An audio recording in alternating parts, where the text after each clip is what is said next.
Good morning and welcome to our continuing series called Wisdom for Living Life Well, where we explore the book of James and look to apply James' wisdom to our daily lives so that we can live in the fullness of life that God has for us.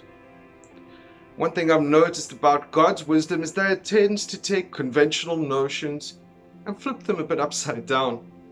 One such idea was the concept of greatness and smallness. I used to look at greatness as achieving the pinnacle in life, being successful and popular, maybe being a rock star or being someone who's done something incredibly memorable. Whereas smallness I used to think of as someone who lives an insignificant life. Yet God's wisdom dictates that greatness is in fact measured through humility, by building others up without looking to ourselves. And smallness is measured in the way we build ourselves up at the expense of tearing others down. Today we're going to look at this dynamic in the way we speak to one another. We'll be looking at James 4 verses 11 to 12. But before we get into that, it's important to maybe just track back and remind ourselves what James has to say regarding our speech, because it's such an important theme, not only in his book, but in living out the wisdom that God has for us. A few weeks ago, we started looking at chapter 3, where James teaches us that we can train our tongues, but we can't necessarily tame them. The fact of the matter is, our tongues act as influential little rudders which direct the course of our lives and which can affect the lives of others. Our words matter to God, and what we say will be taken into account, because our words can either build people up or it can tear people down. We're also taught that it is not simply out of our heads that we speak, but moreover from the desires in our hearts which influence the way we think, the way we see, and therefore the way we speak. James begins chapter 4 by saying that the source of quarrels, of fights, and all other struggles stem from passions that are at war in our hearts. Now, this can mean that we have desires in our hearts which need to be met. When these desires aren't met, they can become fixations or demands. And when they take that place, they take control of the way we think and the way we act and what we prioritize. This is where an idea becomes an idol, or a desire becomes an idol, a fixation of the heart. And it's out of this place that we can see strife come through. Yet James tells us that the antidote to this is humility. By submitting ourselves to God, resisting the temptation that comes from turning away from Him, and instead to draw near to God, and because He will draw near to us. Our needs need to be fundamentally met by God. Which brings us to today's passage. James 4 verses 11 to 12 read, "Do not speak evil against one another, brothers and sisters. The one who speaks against a brother or a sister, or judges his brother or sister, speaks evil against the law and judges the law. But if you judge the law, you are not a doer of the law, but a judge. There is only one lawgiver and judge, He who is able to save and destroy. But who are you to judge your neighbor?" So we're going to unpack what James defines as judging before we contrast this idea with how we can in fact build others up. Because just to preface this, before we get into understanding what judging is, we are told as well that we ought to speak loving correction to others. So how can we speak loving correction without judging someone? Well, We'll cover that as we expose a few of the heart problems that comes when we judge, and by defining the kind of judgment which James is speaking of. He begins verse 11 by saying, "Do not speak evil against one another, brothers and sisters." This phrase, "do not speak evil," can mean a whole slew of things. It encompasses lying about someone, slander, gossip, even using the truth in a way which demeans someone, using the truth inappropriately so as to shame someone. But the heart behind it is to tear someone down in order that we make ourselves look good. This is where that concept of smallness comes through. When we judge, the smallness comes through in our speech. Greatness that comes from God is measured in the way we build others up. He goes on to say, "The one who speaks against a brother or sister, or judges his brother or sister, speaks evil against the law and judges the law." And what James is saying is that when we speak ill, or we tear down people with our words, or when we judge someone, the first thing that happens is that family dynamic of a brother-sister relationship is thrown out of the window. We no longer look at ourselves as a spiritual family, but what ends up happening is that we take on the role of arbitrators and judges of God's moral law. And we don't use it in a way which benefits others, but we use it to tear others down. We end up, in fact, denigrating God's very law, which is meant to give life, and we end up choosing and picking how to apply this law.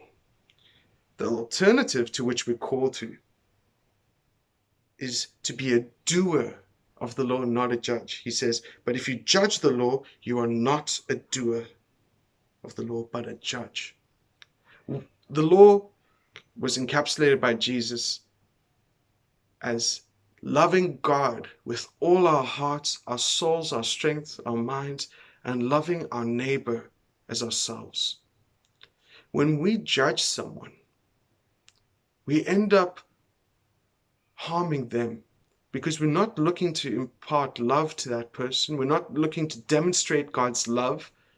No, we in fact shunt God from his place as the judge, and we choose to apply the law in a way which benefits us, which builds ourselves up at the expense of tearing others down. I remember when I was speaking to someone very, very dear and close to me, and they made a snide remark, and I took great offense to it. So much so that I started really taking it as an opportunity to just tell them how much I thought they mess up as a Christian. I told this person, you have the gentleness of a bull in a china shop. You can't demonstrate God's kindness to people. What kind of Christian are you? Who's going to believe that you're a Christian? I said, in probably the harshest and worst thing to say to someone. But I was just so frustrated with that person. But I'll never forget what they replied to me, and that opened my eyes to just what was actually happening in my heart. They replied, "Philip, will people know that you're a Christian in the way you just spoke to me?"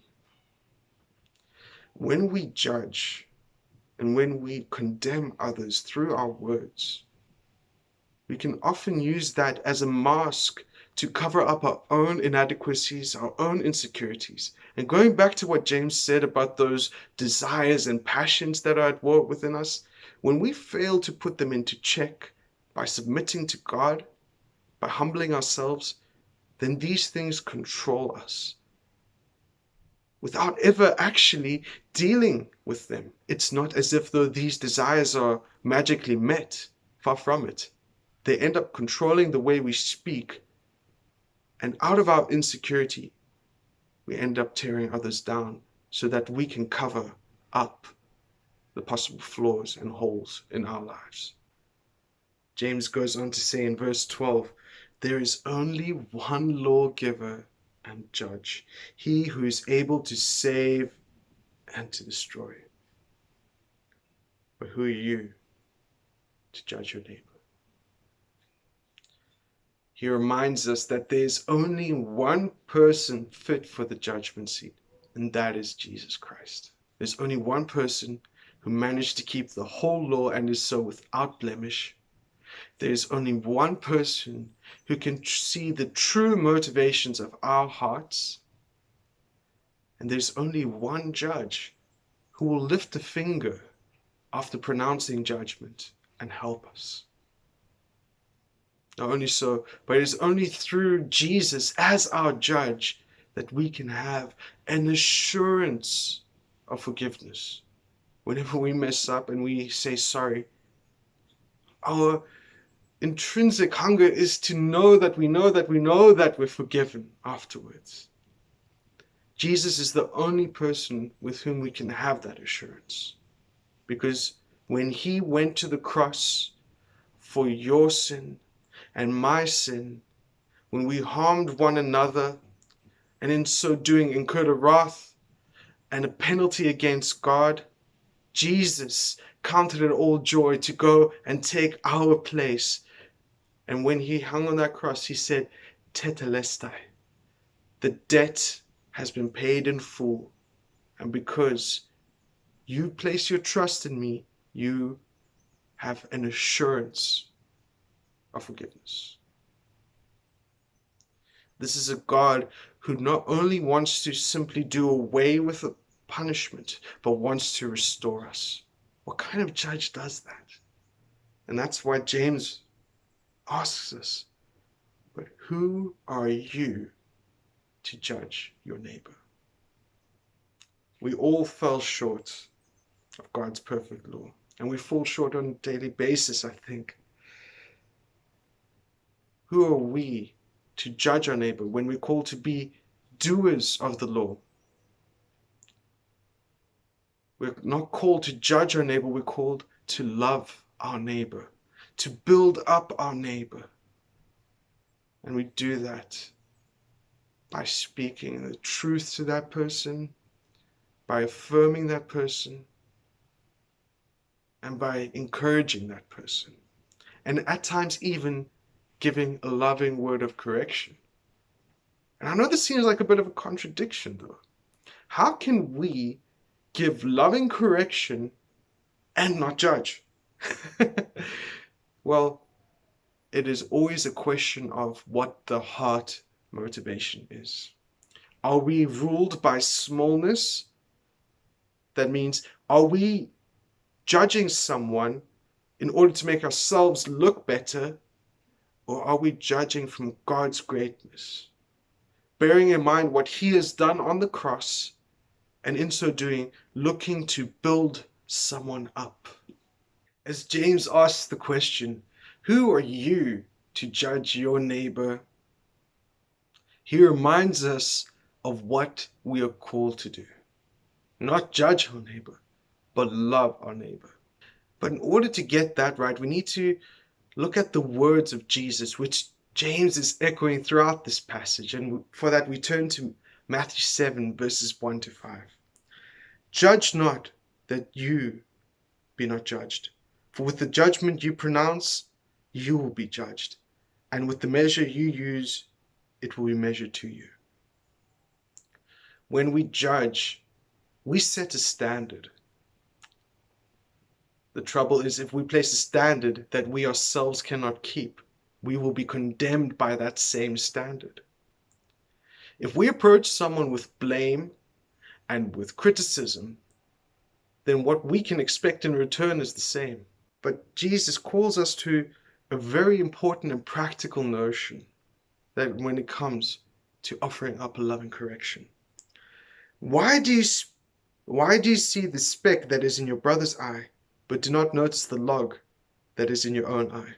Or how can you say to your brother, let me take the speck out of your eye, while there is a log in your own eye? You hypocrite. First take the log out of your own eye, and then you will see clearly to take the speck out of your brother's eye. Now, to be clear, if we're going to offer up loving correction, some judgment will need to take place. The kind of judgment that James and Jesus speak out against is judgment that is improper and quick. One that is quick to point out the flaws in others without giving space for God to point out whatever potential pitfalls in our hearts exist. This is why we're told to remove the log out of our own eye so that we can see clearly whatever is happening in the lives of our brothers. We have to first deal with our own shortcomings before we call out the shortcomings of others. Because we first need to receive the grace of Jesus before we can give it. We need to understand God's greatness towards us before we can dish it out. Otherwise, we end up using the law and judging people in a way that is destructive. Because it will be to build ourselves up rather than build them up. The heart should never be to seek out, to enjoy correcting someone. It should be always motivated by compassion. This is why we need to first deal with the log in our eye before we try and remove the speck in our brothers. And I'm grateful for the times when my brothers in Christ spoke into my life. They didn't take joy in it. They didn't delight in trying to put me down. No, but I could really sense in the way they spoke to me, because it was tempered with grace and with love, that they were looking for my best interests. They helped me see a blind spot in my life so that I can live in the fullness of what God has. And since I knew that these guys were coming from a place of understanding, of love, I knew there was no condemnation. It wasn't a case of, Philip, you need to get your act together because you're really, really messing up. It was a case of, bro, God has so much more for you if you just take a step in this way. And we see it like this, but we've been there. We've been where you've been, and we know that God can forgive you, just as he forgives us. And we're here to walk with you. I can't tell you how life-giving that was for me. Ken Sand, in his book called The Peacemaker, gives us a few practical tips on how we can engage in healthy, loving, restorative confrontation for the sake of building others up. Much like what we read in Matthew 7, the first step is to patiently and humbly wait on God for the right timing and right space. We can't be quick to speak into someone else's life without doing the necessary homework in ours. The first thing we need to do is allow space for God to point out whether we have any blind spots, to point out whether or not we have a log in our eye before we even think about removing the speck in another's. This is because we need that grace of God and that compassion of God to move us, rather than a moral duty or a legalistic view, because that's not what gives life. That's not a kind of correction that will bring grace and restoration. That's the kind of view that will cut others down. So we need to make sure that our hearts are filled with the grace of God by going first to him for forgiveness. The second tip is to speak out of relationship. That is, we're not called to go up to every single person in the church and by that become a busybody and tell people, I love you, but you have this wrong with you, and you have this wrong with you, and you have this wrong with you. It will never be as effective or powerful, and the grace of God won't be as evident as when we approach someone with whom there's rapport, relationship, and an understanding of life shared together. So instead of rushing off, if you see someone struggling and looking to tell them, look, you should stop doing that, you should improve in any kind of way, why not first try and build a relationship with that person? Try and get to know them. Understand what their walk is so that when you speak, it can be tempered with the grace and compassion of God. And the final point is to leave the outcome in God's hands. This doesn't mean we remove ourselves from the process, but that we hand it over to God in prayer and in trust, rather than trying to instigate a result of our own. Because even though we may have approached our brother in a loving manner, and we may have approached that person in a way that demonstrates God's grace, it does not necessitate that results will be immediate. Sometimes it takes a little while for the penny to drop. The issue would be is if we don't see immediate change, to try and take it into our own hands and force change. And then the harshness comes back and we just undid all that work. And we've not demonstrated God's grace at all. God's grace is demonstrated and His greatness is evident in us being willing to wait on Him for discernment, for the timing, and for the outcome. And more often than not, if we do approach it in a manner of grace, we can expect God to show up.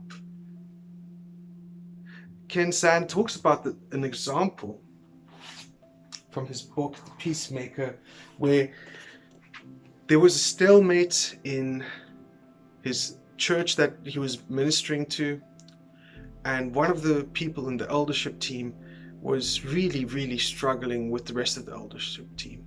He wanted to be part of the senior leaders, but he wasn't allowed to, and it led to a lot of bitterness and division.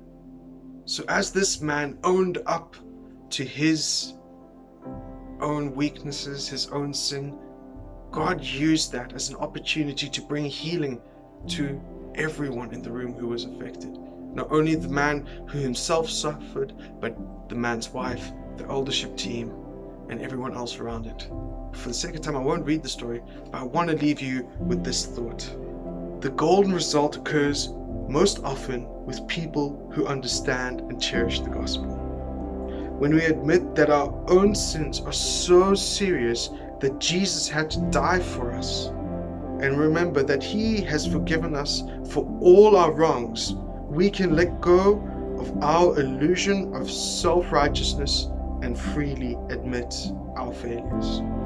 When we do this, we experience the wonderful gift of God's forgiveness, and in many cases, He will be pleased to use our confessions to help others see the logs in their eyes. Bless you, and see you next week. Cheers.